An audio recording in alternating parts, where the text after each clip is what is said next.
क्या आपने बड़े बड़े हवाई जहाजों को बनते हुए देखा है?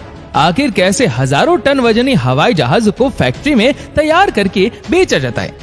दोस्तों, एयरप्लेन बनाने के लिए सबसे पहले इसे 3 अलग अलग हिस्सों में बनाया जाता है। फिर सबसे पहले इसके बीच वाले हिस्से को वर्कशॉप में लाया जाता है और फिर इसके दोनों विंग्स को इसके दोनों तरफ लगा दिया जाता है। दोनों विंग्स को अच्छी तरह से लगाने के बाद इसके पीछे वाले हिस्से को भी इससे जोड़ दिया जाता है और फिर इसी तरह से इसके आगे वाले हिस्से को भी इससे जोड़ दिया जाता है। फिर इन तीनों हिस्सों और विंग्स को आपस में जोड़ने के बाद एयरप्लेन अपनी प्रॉपर शेप में आ जाता है।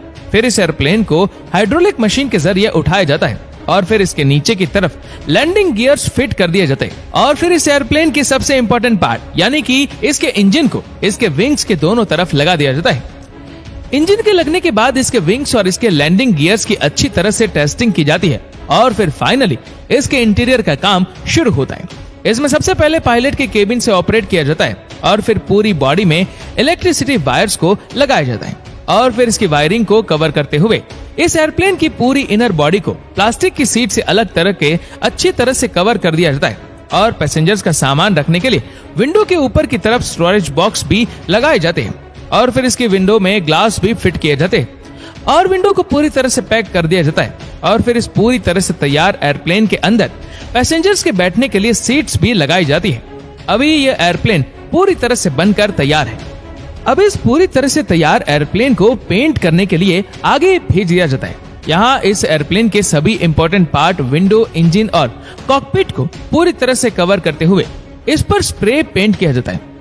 अच्छी तरह से पेंट करने के बाद इस एयरप्लेन के ऊपर इसकी ऑनर कंपनी का नाम भी प्रिंट कर दिया जाता है। फिर इस पूरी तरह से तैयार एयरप्लेन को रनवे पर ले जाकर इसे उड़ाकर देखा जाता है और फिर टेस्टिंग में सफल होने के बाद इस एयरप्लेन को ऑनर कंपनी को सौंप दिया जाता है।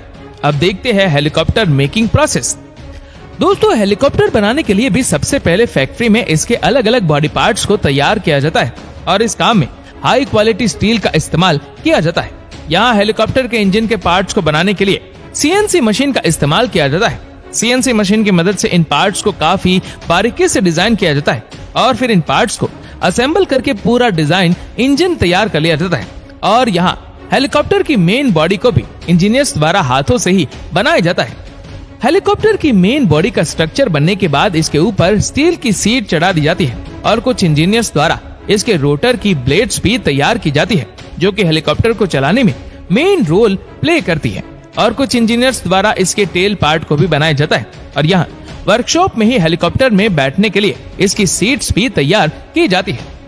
इसी तरह अलग अलग इंजीनियर्स द्वारा हेलीकॉप्टर के सभी बॉडी पार्ट्स को बनाया जाता है और फिर हेलीकॉप्टर्स के सभी बॉडी पार्ट्स तैयार होने के बाद इसकी मेन बॉडी को लैंडिंग स्कीट्स पर खड़ा किया जाता है और फिर इसके टेल वाले पार्ट को भी इससे जोड़ दिया जाता है और यहीं पर ही हेलीकॉप्टर के फ्रंट ग्लास और साइड विंडो भी लगा दिए जाते हैं और फिर इस हेलीकॉप्टर में इंजन को भी अच्छी तरह से फिट कर दिया जाता है। फिर हेलीकॉप्टर की पूरी बॉडी को कम्प्लीटली फिट करके इसे पेंट के लिए आगे भेज दिया जाता है। यहाँ हेलीकॉप्टर की विंडो और मेन ग्लास को कवर करके इस पर अच्छी तरह से स्प्रे पेंट किया जाता है। पेंट अच्छी तरह हो जाने के बाद इसे वापस से बाहर लाया जाता है और इसके इंजन वाले पार्ट से इसके रोटर को जोड़ा जाता है। रोटर लग जाने के बाद यह हेलीकॉप्टर पूरी तरह से बनकर तैयार हो जाता है। फिर वर्कशॉप से बाहर ले जाकर इस हेलीकॉप्टर की टेस्टिंग की जाती है और टेस्टिंग में सफल होने के बाद इसे इसके ऑनर के पास पहुंचा दिया जाता है। तो दोस्तों, इसी तरह से बनता है एरोप्लेन।